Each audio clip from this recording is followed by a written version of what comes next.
Olá, estamos mais uma vez aqui na TV Câmara, Escola do Legislativo, Julieta Battistioli, e hoje a gente traz por uma conversa muito bacana o delegado Wilson Klippel, que está aqui conosco, da Polícia Federal. Vem conversar um pouquinho na linha do que a gente já trabalhou aí durante todo o mês. Vamos falar sobre a corrupção e também sobre os crimes financeiros. E como a gente tem sido aí abarrotado nos telejornais de notícias que dão conta de corrupção na educação, corrupção na saúde e em diversos outros órgãos, também públicos, quanto já havíamos falado com o Ministério Público, que a corrupção também é instalada no âmbito privado, não só público.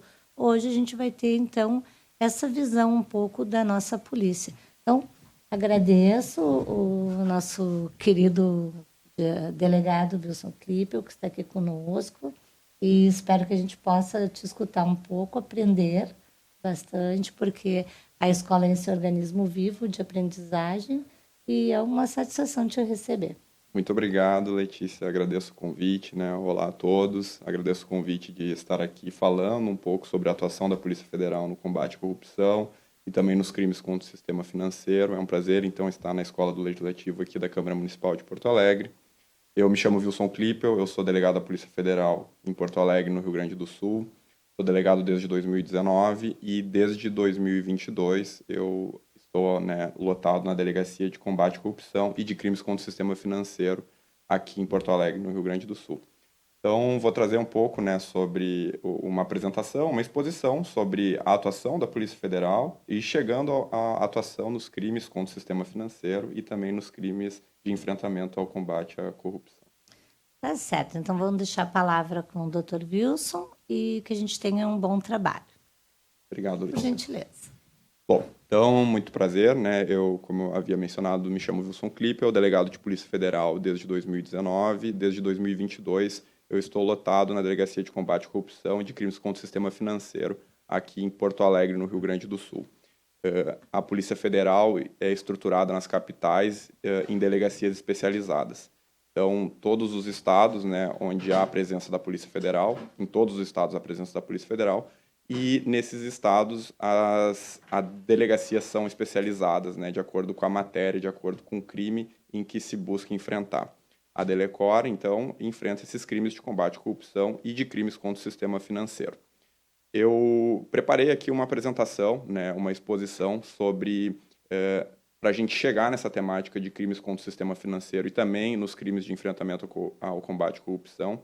Mas antes, é indispensável, na verdade, é muito importante passar pelas atribuições da Polícia Federal, que muitas vezes são desconhecidas, né, são muito abstratas para a população, e também, né, umbilicalmente ligada às atribuições da Polícia Federal, estão as causas que fazem com que algum processo, algum inquérito seja, né, processado e julgado pela Justiça Federal. Então, de uma forma, né, começando do mais abstrato e chegando até ao detalhamento desses crimes de corrupção e financeiro, eu vou começar falando um pouco sobre a competência da Justiça Criminal Federal, das atribuições da Polícia Federal, aonde a gente consegue enxergar essas janelas de penetração de atuação da Polícia Federal, e, né, num segundo momento, então, falar dos crimes de combate à corrupção e crimes contra o sistema financeiro. Bom, a Justiça Federal, né, as causas que são processadas e julgadas pela Justiça Federal, elas estão no artigo 108 da Constituição, onde é listado, né, as causas que são de competência dos tribunais regionais federais, e no artigo 109 as causas que são de competência da Justiça Federal de primeira instância. Então, a partir no artigo 109, são listados em incisos, né, causas que atraem a competência da Justiça Federal e que, como será exposto, né, há quase que uma conexão umbilical entre essas causas de competência e as causas de atribuição. A gente fala competência quando se refere à justiça, porque a jurisdição é una, mas a jurisdição é fatiada em competência, né? Então, a gente se refere, então, à parcela de jurisdição que cada órgão jurisdicional tem. O artigo 109, então, inicia listando, né, que são competência da Justiça Federal processar e julgar os crimes políticos, né? Eu não vou entrar aqui nessa janela de crimes políticos, porque o objetivo da nossa apresentação é conectar as atribuições da Polícia Federal em combate à corrupção e crimes contra o sistema financeiro com aonde a gente encontra essas janelas, né, essas portas de entrada para que a polícia atue. Os crimes políticos não fogem, né, dessa esfera de financeiro e corrupção, então não vou entrar, eu só vou, né, deixar mencionado aqui que até pouco tempo atrás os crimes políticos estavam previstos na Lei de Segurança Nacional. A Lei 14.197 de 2021 revogou essa lei e trouxe, né, dispositivos ao Código Penal que a doutrina ainda está debatendo se esses crimes contra o Estado Democrático, né, essa lei inseriu um título ao Código Penal chamado de crimes contra o Estado Democrático. A doutrina ainda discute se esses crimes são considerados ou não crimes políticos e que, então, atrairiam a competência da Justiça Federal e também da Polícia Federal.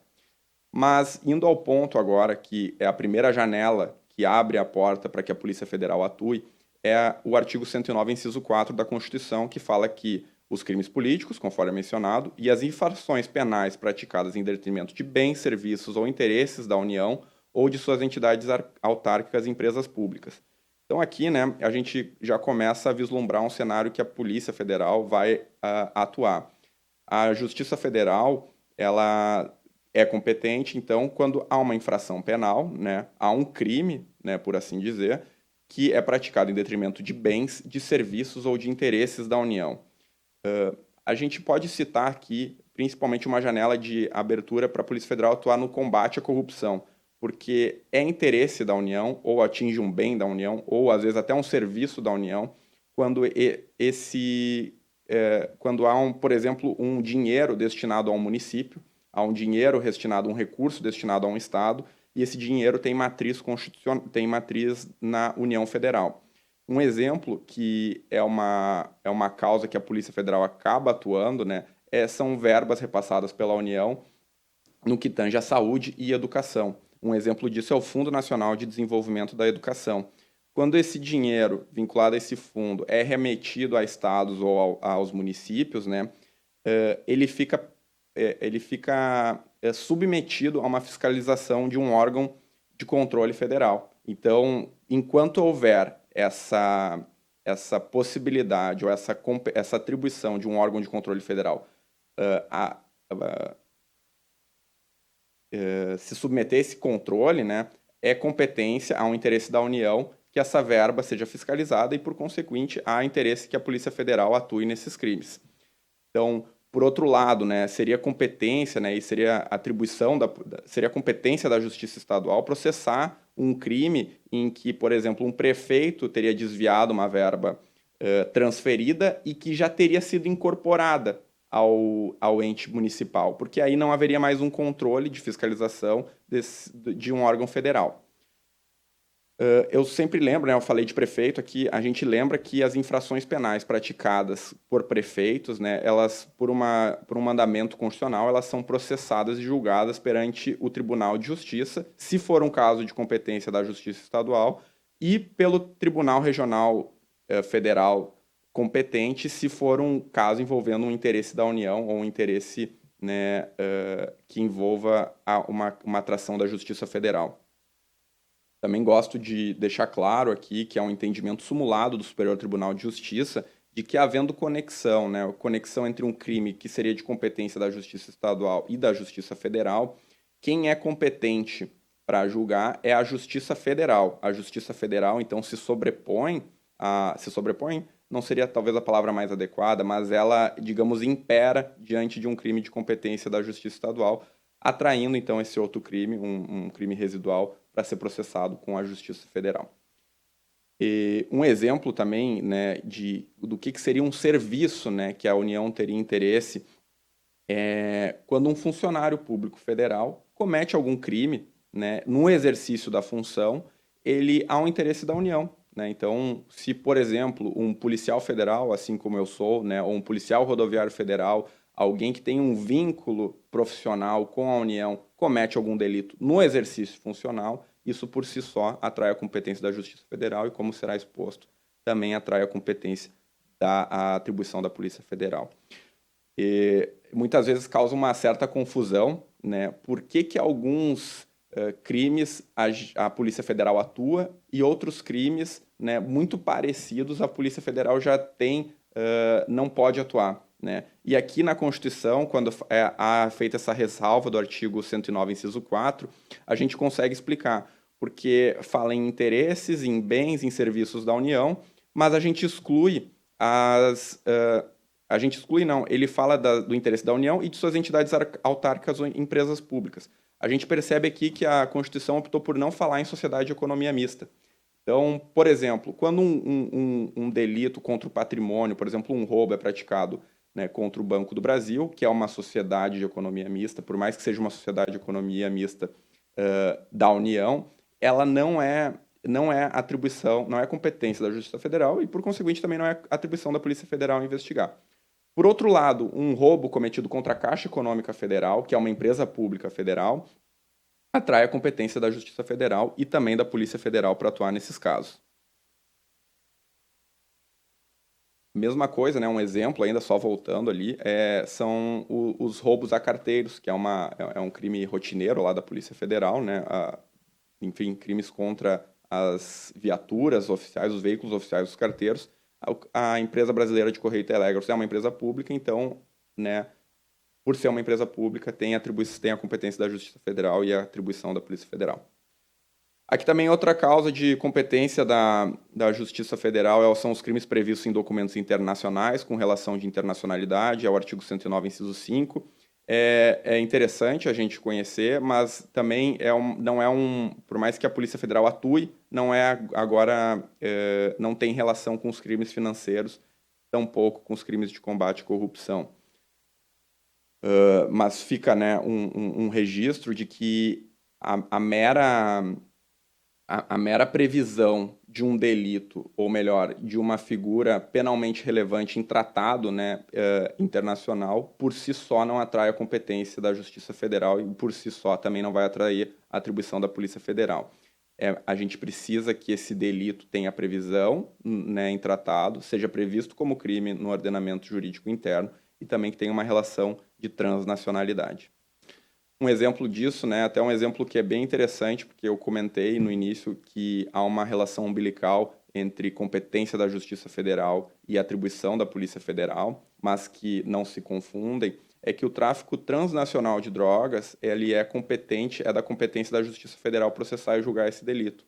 Por outro lado, né, porque ele tem a previsão expressa nesse sentido, e também porque ele é um crime previsto em convenção internacional que o Brasil é signatário. No entanto, o tráfico interestadual, que exige a repressão uniforme, ele não atrai a competência da Justiça Federal, mas ele é um crime que a Polícia Federal tem atribuição para atuar e investigar. Um exemplo também, só para deixar registrado, é a pornografia infantil e a pedofilia, que são, né, delitos que o Brasil é signatário de convenções para reprimir essas infrações, e há previsão expressa, né, de crimes envolvendo essa temática. Então, seria um caso de, se houver transnacionalidade, a Polícia Federal tem atribuição para atuar. Bom, os casos que impliquem grave violação de direitos humanos, a gente também não vai achar uma conexão imediata aqui com os crimes contra o sistema financeiro e nem contra os crimes de corrupção, né? Mas saiba que é bom deixar registrado que, se houver uma grave violação, uma causa que possa gerar uma grave violação dos direitos humanos e o Brasil corra algum risco, né, de ser responsabilizado por uma atuação deficiente ou uma não atuação, é possível que um delito que ordinariamente seria processado e julgado pela Justiça Estadual, ele se desloque para a Justiça Federal. A gente tem, então, como requisito a grave violação a direitos humanos, o risco de responsabilização internacional decorrente desse descumprimento das obrigações e a incapacidade das autoridades locais de atender satisfatoriamente, né, essas demandas criminais, essas infrações. A gente já teve, só por curiosidade, mais de 10 pedidos que se chamam incidentes de deslocamento de competência, tá? Que é o parágrafo 5º aqui do artigo 109. Nós já tivemos mais de 10 pedidos formulados pela Procuradoria-Geral da República ao Superior Tribunal de Justiça. O primeiro deles foi o assassinato da missionária Dorothy Steng, no Pará, onde foi negado esse pedido de deslocamento de competência da Justiça Estadual para a Justiça Federal. Por outro lado, o segundo pedido, né, que foi um pedido feito em 2010, ele envolveu o assassinato do advogado e vereador pernambucano Manuel Bezerra de Matos Neto, num município do interior da Paraíba. ele sofreu diversas ameaças e atentados, supostamente o seu homicídio, né, teve vinculação a grupos de extermínios, e nesse caso sim o STJ reconheceu então o deslocamento da competência da Justiça Estadual para a Justiça Federal.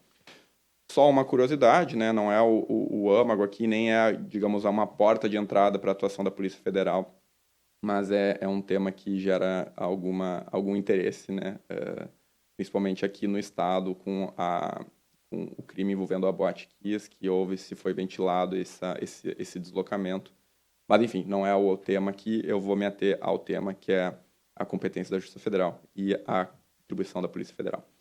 Também é atribuição, é competência da Justiça Federal os crimes contra a organização do trabalho. Tá? Os crimes contra a organização do trabalho estão previstos no Código Penal, do artigo 197 a 207, mas nesse mesmo inciso da Constituição, que é o inciso 109, o inciso 6 do artigo 109, é mencionado que nos casos determinados em lei, né, a Justiça Federal tem competência para julgar os crimes contra o sistema financeiro e a ordem econômica. Então, assim, diferentemente dos crimes contra a organização do trabalho, apenas nos casos determinados em lei, a Justiça Federal é competente para processar as causas contra o sistema financeiro e ordem econômica.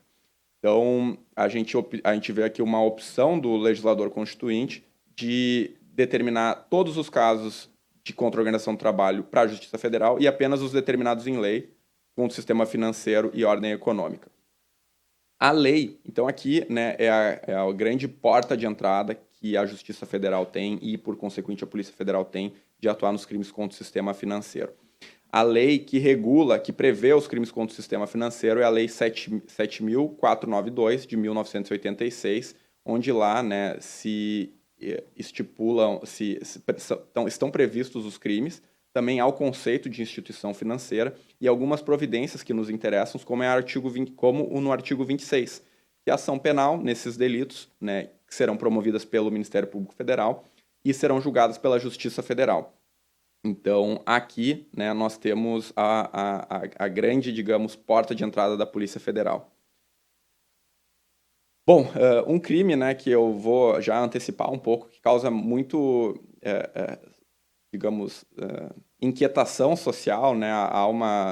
Todo mundo conhece algum caso de pirâmide financeira, e pirâmide financeira, por uma opção, não é crime contra o sistema financeiro, é um crime contra a economia popular, e os crimes contra a economia popular, que estão previstos na Lei 1521 de 1951, eles não têm como competência a Justiça Federal e também, né, como consequência, não são investigados pela Polícia Federal.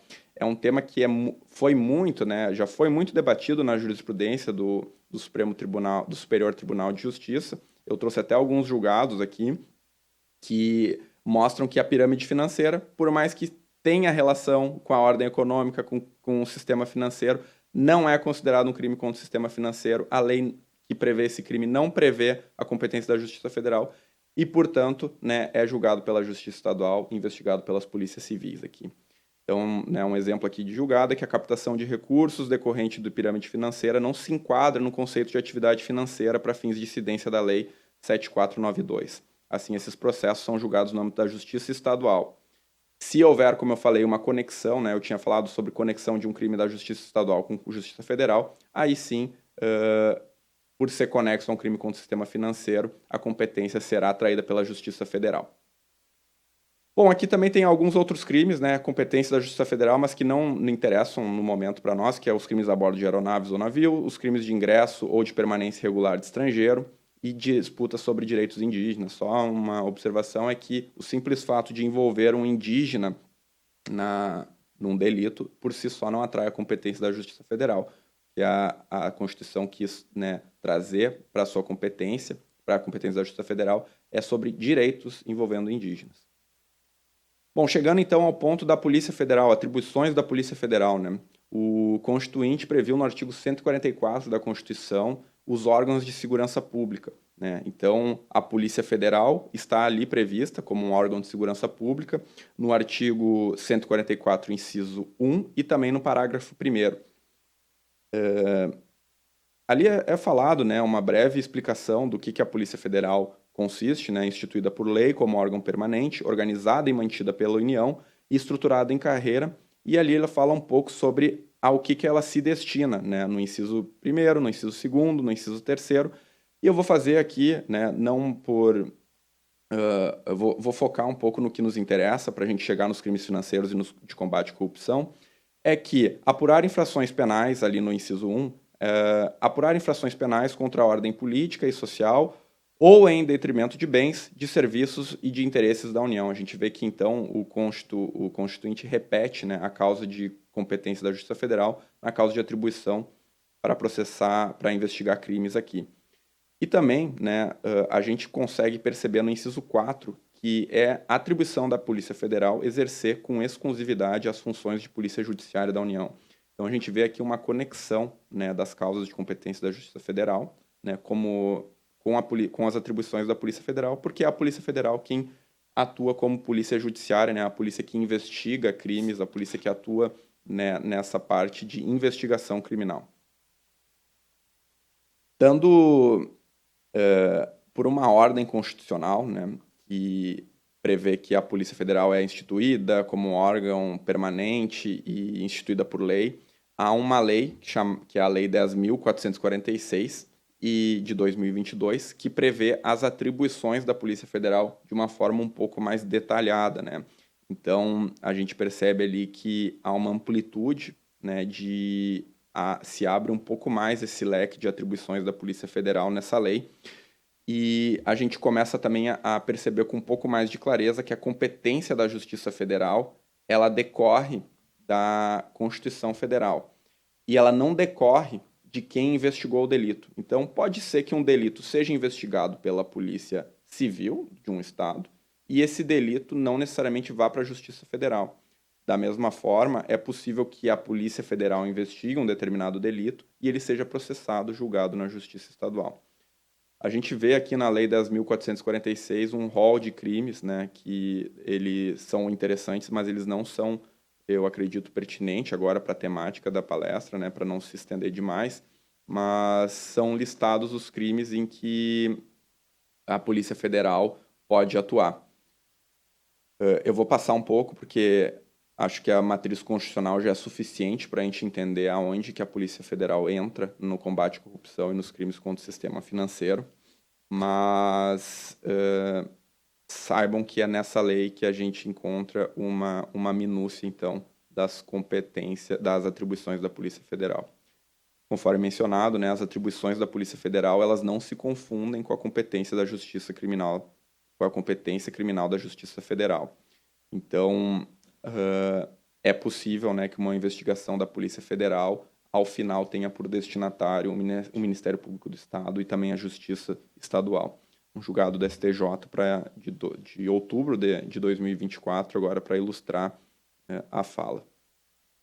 Bom, chegamos então finalmente aos crimes contra o sistema financeiro nacional, né?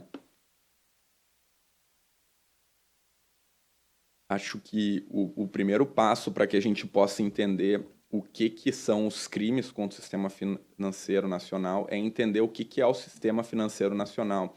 E para isso, né, eu me fiz valer da própria definição do Banco Central.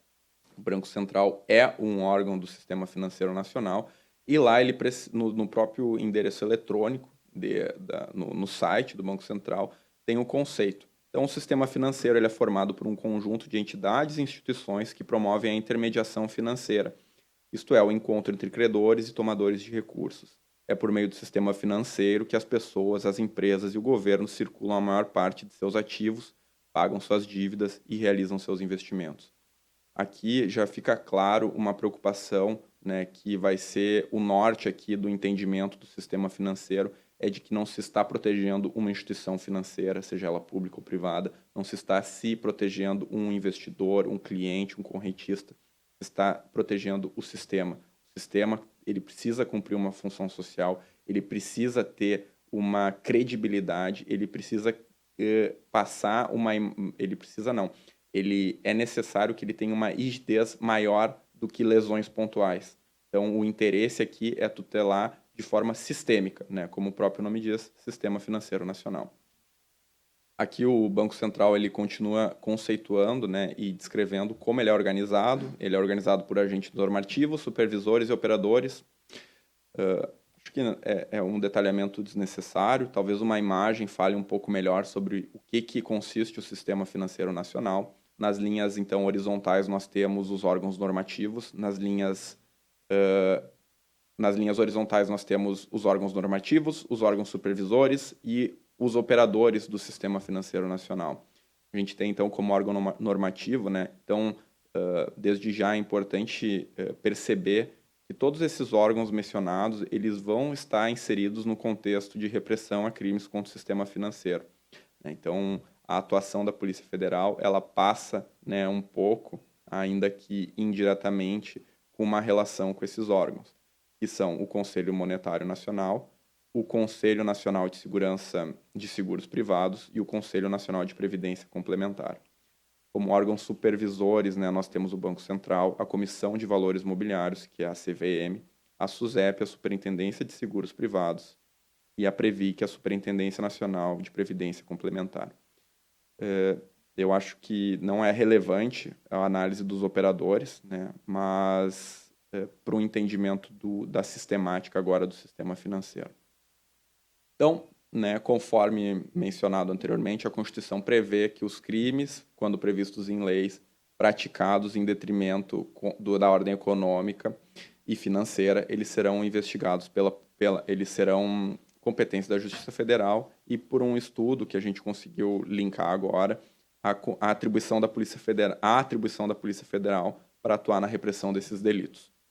Então, a Lei 7492, ela prevê os crimes contra o sistema financeiro, e essa lei, no primeiro artigo dela, já no artigo 1º, ela conceitua o que é instituição financeira. Esse conceito de instituição financeira é indispensável para a gente entender, né, quem são os agentes que cometem esse crime e quando haverá a configuração de um delito contra o sistema financeiro. A lei diz que considera-se instituição financeira, para efeito desta lei, das leis dos crimes contra o sistema financeiro, a pessoa jurídica de direito público ou a pessoa jurídica de direito privado. Então, nós temos aqui a possibilidade de um crime ser cometido em detrimento, por exemplo, de um banco público ou de um banco privado, que tenha como atividade principal ou acessória, cumulativamente ou não, a captação, a intermediação ou a aplicação de recursos financeiros de terceiros. Reparem, né, que há um veto aqui na lei. Esse veto diz respeito a recursos próprios, então considera-se instituição financeira a pessoa jurídica ou a pessoa física, né, a pessoa jurídica por enquanto, vai ver que também a pessoa física pode se considerar, mas que intermedia, aplica ou capta recursos de terceiros, não recursos próprios. Se for recursos próprios, como será exposto, será um crime de agiotagem, né? Então, em moeda nacional ou em moeda estrangeira, ou a custódia, emissão, distribuição, negociação, intermediação ou administração de valores mobiliários. Lembrando, né, como valores mobiliários, o órgão, né, supervisor é a CVM, a Comissão de Valores Mobiliários. Também no artigo 1º dessa lei há uma equiparação do que seria instituição financeira. Nós temos ali, então, a pessoa jurídica que capte ou administre seguros, câmbio, consórcio, capitalização ou qualquer tipo de poupança ou recursos de terceiros, né? Nunca a lei menciona em recursos próprios. Então, a pessoa jurídica também que oferece serviços referente a operações de ativos virtuais, inclusive intermediação, negociação ou custódia. E, por fim, a pessoa natural que exerça qualquer das atividades referidas nesse artigo, ainda que de forma eventual. Ou seja, a gente vê que uma pessoa física, uma pessoa natural, ela pode ser equiparada à instituição financeira. Pode ser abstrato demais, mas a gente tem como um exemplo muito clássico de pessoa física atuando como instituição financeira a figura dos doleiros, aquelas pessoas que fazem a troca, né, da moeda, o câmbio, né, na fronteira seca. Eu fui lotado na fronteira seca do Brasil, do Rio Grande do Sul com o Uruguai, e lá há inúmeros doleiros, né, que, por uma razão característica da geografia local, e por não haver instituição autorizada e regulamentada para fazer essa troca de moedas, esse serviço é muito vivo na fronteira. Então, os doleiros, para fins de incidência da Lei 7492, são considerados, podem ser equiparados à instituição financeira. Bom, conforme já exposto anteriormente aqui, né, há uma preocupação da lei em o bem jurídico tutelado, como a gente chama, né, o bem que a lei pretende preservar, proteger, resguardar, são o conjunto de instituições financeiras, cuja função é promover o desenvolvimento equilibrado do país e servir aos interesses da coletividade. Então, assim, a preocupação não é com a lesão pontual, com um contrato fraudado, com um financiamento obtido, né, mediante fraude. A preocupação é com o sistema como um todo. Nessa linha, o artigo 192 da Constituição, ao descrever o sistema financeiro, ele fala que ele é estruturado de forma a promover o desenvolvimento equilibrado do país e servir aos interesses da coletividade em todas as partes que os compõem. Então, há um interesse macro, não há um interesse pontual numa lesão específica. Há um interesse no conjunto, no desenvolvimento equilibrado do país e na credibilidade que esse sistema, né, passa à população. Bom, então também algumas implicações da Lei 7492 é que a pessoa jurídica, para ser considerada instituição financeira, ela não precisa ser uma sociedade anônima, a famosa, né, conhecida como SA. Ela pode ter qualquer forma societária. Ela é indispensável que haja a captação, a intermediação, o gerenciamento de recursos de terceiros, porque se for recursos próprios, conforme exposto, será um outro tipo de delito, o delito de agiotagem. E os doleiros, eles podem ser equiparados a instituições financeiras para fins de incidência da lei dos crimes contra o sistema financeiro. Há no direito penal o que, né, é conhecido como princípio da insignificância. Ou seja, preenchido alguns requisitos, a gente pode, ainda que haja o delito, mas por existir uma ofensividade mínima, uma mínima repercussão social. Um exemplo muito claro e didático que é dito, né, é que, por mais que efetuar uma conduta de roubo é um crime, quando há um roubo de um valor tão insignificante, um roubo de uma fruta no mercado para alimentação, aquele fato, por mais que se amolde, né, a uma figura típica, uma figura penalmente relevante, aqui falando do roubo não, porque há violência ou grave ameaça, mas um furto, né, que é subtrair coisa alheia móvel sem violência ou sem grave ameaça. Por mais que seja penalmente relevante aquele fato, ele é insignificante, né, pela ofensividade que aquela conduta tem. Então, nos crimes contra o sistema financeiro, não se fala em significância. Ainda que haja uma fraude, por exemplo, num financiamento, que aí se obtenha um financiamento mediante fraude de um valor irrisório, essa conduta delitiva não vai ser considerada insignificante. Por quê? Porque não se tutela um contrato específico, uma instituição específica. Se tutela, né, se protege a credibilidade, a estabilidade, a rigidez do sistema financeiro nacional. Né? Longe de tentar sequer exaurir a lei dos crimes contra o sistema financeiro, eu trouxe aqui 2 crimes, né, que são exemplificativos do que a lei tenta proteger e as condutas que ela prevê como sendo penalmente relevantes. O artigo 4º, então, da Lei 7492, prevê no caput a gestão fraudulenta e o parágrafo único a gestão temerária. Né? A gente percebe que há uma preocupação do legislador com gestões arriscadas e que, mais do que o patrimônio de um correntista, de um investidor, a lesão da coletividade.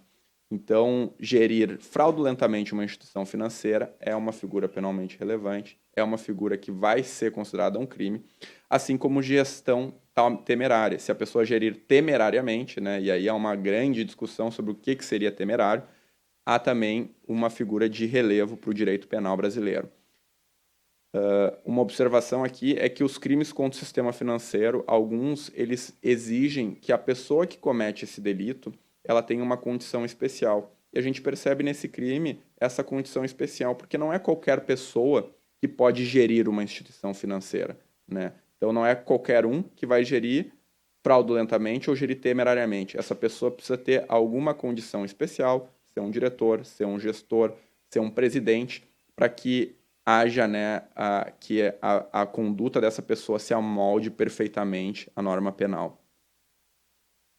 Outro crime, eu trouxe como um exemplo aqui o artigo 16, por ele ser peculiar, que é a fazer operar instituição financeira sem autorização da autoridade competente. Como eu disse, né, é uma tentativa simbólica de tentar demonstrar o que são os crimes contra o sistema financeiro.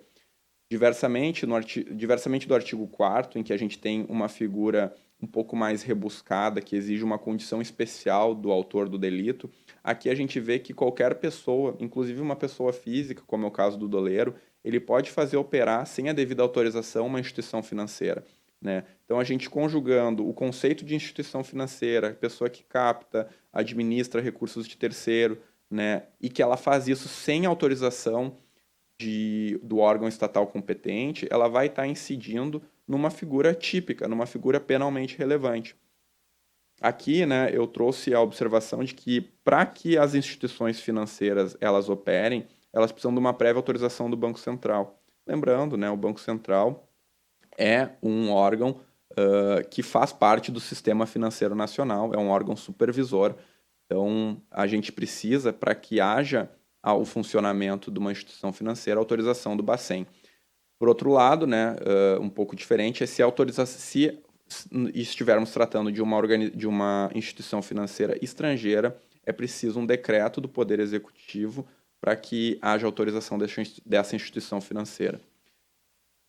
Um desdobramento, né, desse crime do artigo 16, que é fazer operar sem autorização a instituição financeira, é que não se exige, né, nessa instituição uma organização profissional, bastando que essa pessoa, ou essa pessoa jurídica, essa pessoa física, exerça de qualquer modo uma operação das narradas como de típicas de instituição financeira. Já foi falado algumas vezes, mas no crime de agiotagem, que está previsto no artigo 4º da Lei 1521 de 1951, o agente empresta os seus próprios recursos para fazer essas operações de crédito. Bom, conforme dito, né, anteriormente, a Lei dos Crimes contra o Sistema Financeiro tem uma previsão expressa de que esses crimes serão julgados na Justiça Federal. Nós temos a Lei 6.385 de 1976, que cria, né, a Comissão de Valores Mobiliários. Nessa lei, há a presença de figuras típicas, de figuras penalmente relevantes, ou seja, de crimes previstos nessa lei.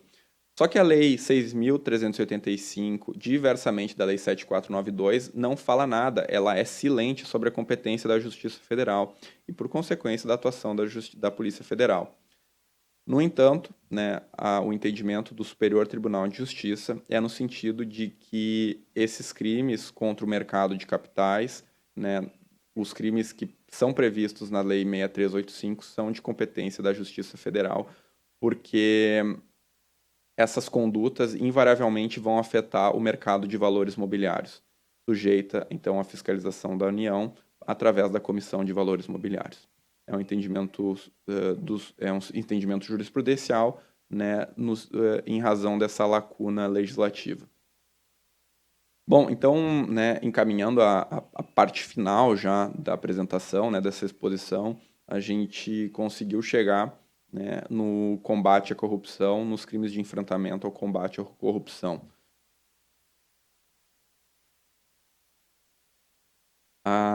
Combate à corrupção, ele pode ser entendido de uma forma ampla e de uma forma restritiva, né? Corrupção é um tipo penal, corrupção passiva e corrupção passiva. Passiva, perdão, e corrupção ativa. Corrupção passiva é aquela praticada por funcionário público e corrupção ativa é a praticada por um particular, né? A gente tem, então, essas duas figuras delitivas de corrupção, mas nós também temos um espectro de crimes contra a administração pública. São crimes que, invariavelmente, eles gravitam em torno da má utilização das ferramentas e dos recursos públicos. Má utilização no sentido de má alocação de um recurso, de desvio de um recurso, de apropriação de um recurso, de emprego irregular de uma verba pública. São crimes que, por mais que não sejam taxados, que não levem o nome de corrupção, envolvem condutas atreladas à corrupção. Então, acho que mais do que falarmos da corrupção passiva e da corrupção ativa, é preciso que haja um enfrentamento dos crimes contra a administração pública. Muitas vezes, quando chegam, né, denúncias para a Polícia Federal, não se chega uma denúncia da corrupção passiva ou da corrupção ativa. Se chega de uma forma muito abstrata a má alocação de um recurso, o uso indevido de uma ferramenta pública, que a gente, né, começa com uma linha investigativa nesse sentido, até se chegar na corrupção. A corrupção, muitas vezes, é um horizonte que a gente não consegue vislumbrar. A luz no fim do túnel é um outro crime contra a administração. Muitas vezes pode ser uma inserção de dados falsos num sistema, que é uma conduta reprovável, penalmente reprovável, mas que estaria vinculada e pode estar conectada com um ato de corrupção. Eu trouxe aqui, por estar na escola do Legislativo e por o Legislativo, né, ter uma função, né, que uma das suas funções é a investigação através da comissão parlamentar de inquérito, eu trouxe a menção ao Decreto-Lei 2001 de 1967, que traz os crimes envolvendo prefeitos. Basicamente, o artigo 1º dessa lei prevê condutas penalmente relevantes praticadas por prefeitos, então pelo gestor máximo do Poder Executivo Municipal. São condutas que se confundem, ou muitas vezes são condutas especiais aos crimes contra a administração pública. Ou seja, existe a figura do peculato, que é apropriar ou desviar um recurso, né? E existe na lei do prefeito uma previsão legal praticamente idêntica, só que é um crime especial em razão do agente que pratica essa conduta.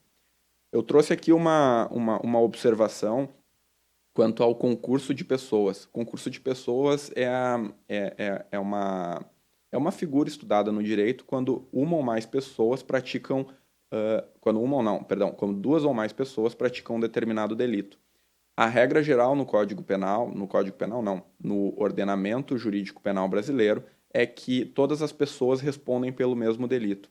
Aqui, no caso da corrupção, nós temos uma exceção, ou seja, o agente público vai praticar uma conduta delitiva, que é a corrupção passiva, e o agente privado vai praticar outra conduta, que é a corrupção ativa. Então, né, pela teoria monista, que é a regra no ordenamento jurídico brasileiro, todos respondem pelo mesmo fato, configurando esse mesmo fato, o mesmo tipo penal. A exceção é a teoria pluralista, que um exemplo delas é a corrupção passiva e a corrupção ativa. Grande parte da dificuldade do enfrentamento, talvez nem tanta dificuldade, mas é preciso enfrentar o conceito de funcionário público para a gente entender quem é a pessoa que pode atrair a incidência dos tipos penais previstos como crime contra a administração. O artigo 327 do Código Penal faz essa função, então, de explicar o que é funcionário público para fins penais. O artigo 327, então, em linhas gerais, fala que considera-se funcionário público para efeitos penais quem, embora transitoriamente ou sem remuneração, exerce cargo, emprego ou função pública. Equipara-se a funcionário público quem exerce cargo, emprego ou função em entidade paraestatal e quem trabalha para empresa prestadora de serviço contratada ou conveniada para execução de atividade típica da administração pública. No parágrafo 2º, há uma causa de aumento de pena, mas o âmago aqui, né, e mais do que destrinchar todas as palavras da lei, é de que há uma preocupação em se ampliar o conceito do que se entende por funcionário público. Mais pessoas que normalmente, por um vínculo administrativo, não seriam considerados funcionários públicos, servidores públicos, melhor dizendo, eles são considerados para fins de incidência penal. Então, o artigo 327 é uma regra de interpretação e ele nos diz ali quem seriam as pessoas sujeitas aos delitos contra a administração pública. Eu trouxe alguns exemplos aqui para ilustrar bem que esse caráter ampliativo do Código Penal. A função pública, o conceito de funcionário público se dá pela função da atividade e não pela natureza do vínculo, o vínculo estatutário, um vínculo seletista, não, o legislador optou aqui por ampliar. Então, um estagiário pode ser considerado servidor público, funcionário público para fins penais, um mesário nas eleições pode ser considerado funcionário público para incidência de crimes contra a administração. E um exemplo, que todos esses exemplos são retirados da jurisprudência dos tribunais superiores, uma pessoa empregada de uma empresa prestadora de serviço que atua como recepcionista na Polícia Federal se praticar um crime contra a administração pública, pode ser considerado funcionário público para fins penais. Então, assim, há uma preocupação do legislador em realmente ampliar esse leque de abrangência da pessoa, do sujeito ativo do crime. Nós temos aqui, então, no artigo 317, a corrupção passiva, no artigo 333, a corrupção ativa. Então, né, eu vou fazer uma leitura muito breve aqui do Código Penal, para não ficar maçante, mas solicitar ou receber para si ou para outro, indireto ou indiretamente, ainda que fora da função antes de assumi-la, mas em razão dela, vantagem indevida, ou aceitar a promessa de tal vantagem. A corrupção ativa, por sua vez, é oferecer ou prometer vantagem indevida a funcionário público para determiná-lo a praticar, omitir ou retardar ato de ofício.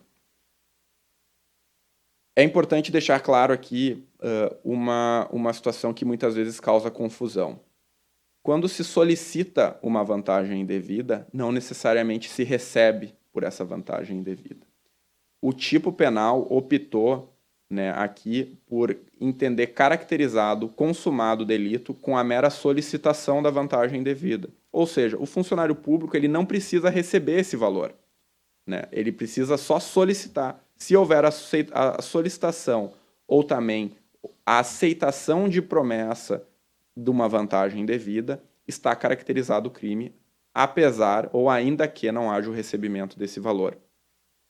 Da mesma forma, ao oferecer ou prometer vantagem indevida, o agente privado não precisa necessariamente pagar o funcionário público. O mero oferecimento ou a promessa dessa vantagem já configura o crime de corrupção ativa. Alguns, né, nortes aqui jurisprudenciais para que a gente possa caminhar com tranquilidade sobre alguns aspectos que costumam levantar dúvida. Não existe uma bilateralidade entre corrupção passiva e corrupção ativa. Então, eles estão previstos em delitos em tipos penais autônomos. Pode ser que se configure um e não se configure outro. No crime de corrupção passiva, né, é indispensável que a gente tenha um nexo de causalidade entre a conduta do servidor e a realização de um ato funcional de sua competência. O crime de corrupção passiva, conforme já exposto, praticado pelas condutas de aceitar promessa ou solicitar, ele é formal, ele se consuma com a mera solicitação ou aceitação da vantagem devida, ainda então que não haja o recebimento desses valores. O crime de corrupção ativa é formal e instantâneo, consumando-se com a simples promessa ou oferta da vantagem devida. Então, né, quando a Polícia Federal vai atuar na corrupção, no combate à corrupção, o que pode atrair a competência da Polícia Federal e, por consequência, a causa ser julgada, processada perante a Justiça Federal, não é a corrupção ter sido praticada por um funcionário público federal, mas o contexto delitivo envolver, né, infrações penais praticadas em detrimento de bens, de serviços ou de interesses da União. Na verdade, é possível que um servidor público federal, no contexto de sua atividade funcional, cometa um ato de corrupção, conforme, né, o exemplo que eu utilizei no início ali foi de que um policial federal, assim, um policial federal como eu, se ele solicitar uma vantagem devida relacionada com a sua função, isso sim, por si só, é de interesse da União. Mas é possível também que haja um recurso federal envolvido e esse recurso desviado, esse recurso que, né, foi a engrenagem da corrupção, ele pode atrair a competência da Justiça Federal e da Polícia Federal. Os recursos do Fundeb, que é aquele o Fundo Nacional de Desenvolvimento da Educação, ele é um exemplo de que esses valores remetidos pela União para estados e municípios, quando eles estão sujeitos à fiscalização de órgão federal, eles possuem o interesse da União, porque a União está fiscalizando esse recurso e quando ele é repassado para o Executivo Estadual ou Municipal, né, se houver um desvio nesses recursos, é uma porta de entrada para a Polícia Federal investigar. Então, até recentemente, houve aqui na Câmara Municipal uma CPI envolvendo a temática da educação e é um exemplo de que é possível, se houver um recurso federal, a Polícia Federal também penetrar nessa investigação. Bom, aqui, conforme foi dito antes, né, a competência da Justiça Federal e a fiscalização pelo órgão de controle são entendimentos sumulados, né, entendimentos mais pacificados na jurisprudência, de que compete à Justiça Federal processar e julgar os crimes praticados contra funcionário público federal, quando relacionados com o exercício da função. Também a competência da Justiça Federal processar e julgar desvios de verbas públicas transferidas por meio de convênios e que estão sujeitas à fiscalização do órgão federal. Aqui no mesmo sentido, o entendimento colacionado abaixo. Também era muito tradicional o entendimento, né, falando em insignificância e crimes contra a administração pública, de que o princípio da insignificância era inaplicável aos crimes contra a administração pública. Por quê? Porque não se tutelava o desvio pontual do recurso, se tutelava a rigidez da administração pública. Então, durante muito tempo, houve a manutenção de um entendimento pela não aplicação. Recentemente, há uma posição jurisprudencial, de certa forma pacífica, no sentido de que é possível, excepcionalmente, afastar a incidência dessa súmula 599 do STJ, que prevê a inaplicabilidade da insignificância, para aplicar o princípio da insignificância quando a lesão contra a administração for ínfima ao bem jurídico tutelado. Então, a regularidade verificada por o Tribunal de Contas não é impeditivo para que haja uma persecução criminal pelos órgãos pelos órgãos que atuam na persecução penal. Então, ainda que a regularidade contábil seja atestada por um órgão de controle, como o Tribunal de Contas, é possível que o Ministério Público promova uma ação penal para apurar, né, ou para responsabilizar agentes por uma determinada conduta delitiva. Bom, me encaminhando então para a parte final da apresentação, eu vou falar um pouquinho sobre os procedimentos para denúncia, né?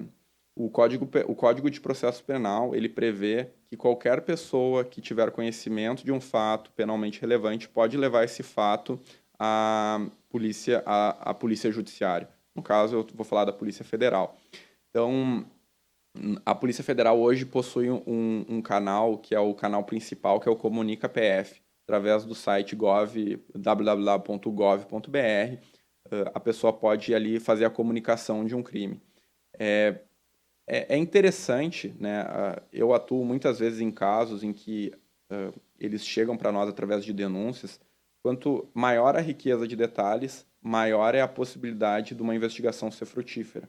Porque a gente precisa começar a partir de alguma coisa. E, às vezes, é difícil a pessoa ter muitas coisas. Às vezes, a pessoa se priva de falar algumas coisas também por medo, receio. Mas é garantida, né, a preservação da fonte. Então, é interessante, até pelo interesse público, que todos aqueles que tenham conhecimento de ilícitos, né, principalmente dos ilícitos envolvendo o combate à corrupção, que levem ao conhecimento da Polícia Federal, que lá será, então, dado o tratamento adequado, passa por uma análise prévia da corregedoria e depois essa denúncia é encaminhada para a Polícia Federal da capital ou para as delegacias do interior do estado, dependendo da atribuição de cada unidade. As denúncias também podem ser feitas presencialmente nas unidades da PF. Lembrando que nem todo município conta com uma sede da Polícia Federal. O principal canal de denúncia é a internet. Todas as denúncias, conforme exposto, passam por uma verificação preliminar. E eu trouxe aqui um destaque que provocar a ação da autoridade, comunicando a ocorrência de um crime ou de contravenção que se sabe não ter verificado, que sabe-se que não existe, que não foi verificada, é uma conduta criminosa. Então, né, cuidado, porque muitas vezes a Polícia Federal é levada como uma instância de um revanchismo, muitas vezes político, inclusive, e é crime, né, levar ao conhecimento de uma autoridade algo que sabe que não é crime. Trouxe, por fim, então, né, para encerrar a apresentação, alguns dados da Polícia Federal no estado do Rio Grande do Sul, os quais causam orgulho aqui para nós, enquanto membros aqui da instituição, porque atualmente, só no Rio Grande do Sul, há mais de 200 inquéritos policiais em andamento envolvendo os desvios de recursos públicos e crimes financeiros. Então, são 200 inquéritos policiais, são 200 investigações muitas investigações, né, têm mais de um fato a sendo apurados. Então, por mais que a Polícia Federal não esteja presente em todos os municípios, né, a gente tem unidades que englobam todos os municípios, mas 200 inquéritos é um número bem expressivo, considerando o nosso efetivo. Em 2024, só em 2024, foram mais de 100 inquéritos instaurados nessa temática, crimes financeiros e crimes envolvendo desvios de recursos públicos, combate à corrupção. Até 1º de outubro de 2024, 16 operações policiais foram deflagradas com essa temática, 12 delas envolvendo crimes contra o sistema financeiro e 4 envolvendo desvios de recursos públicos. Lembrando que a Polícia Federal está presente nas fronteiras, e nas fronteiras há uma forte incidência de condutas relacionadas a crimes financeiros, principalmente na fronteira seca do Rio Grande do Sul, aqui com a Argentina e com o Uruguai. O outro dado relevante é que até 1º de outubro de 2024, mais de 70 milhões de reais foram sequestrados envolvendo essa temática, ou seja, é um valor bem expressivo, né, para a quantidade de operações que nós temos deflagradas. Então, 70 milhões para 16 operações policiais deflagradas é um número muito interessante. E exemplificando, né, a verticalidade e também a seriedade que a Polícia Federal dá às investigações em que ela atua nessa temática, só em 2024, 99 medidas investigativas envolvendo alguma quebra de sigilo, uma quebra de sigilo bancário, uma quebra de sigilo fiscal, uma quebra de sigilo de dados telemáticos, foram adotadas nessas investigações envolvendo crimes financeiros e desvios de recursos públicos, né? Especificamente aqui falando no combate à corrupção. Bom, eu encerro aqui a minha apresentação dizendo, mais uma vez agradecendo, né, a oportunidade de estar aqui na Escola do Legislativo. É uma honra falar da Polícia Federal, da atuação da Polícia Federal, especialmente no combate à corrupção e nos crimes contra o sistema financeiro. Incentivo as pessoas a, sempre que não ficarem silentes, né, a que levem ao conhecimento das autoridades públicas, tanto da Polícia Federal ou da Polícia Civil do Estado, se for o caso, mas que se leve ao conhecimento, porque a gente, como qualquer serviço público, nem sempre ficamos sabendo, e a pessoa que tem algum contato, alguma conexão, pode ser uma ótima porta de entrada para um trabalho que pode gerar inúmeros resultados, não só individualmente falando, mas para a coletividade.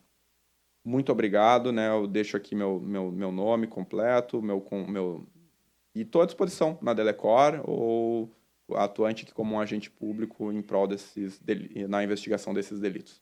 Muito obrigado, até mais.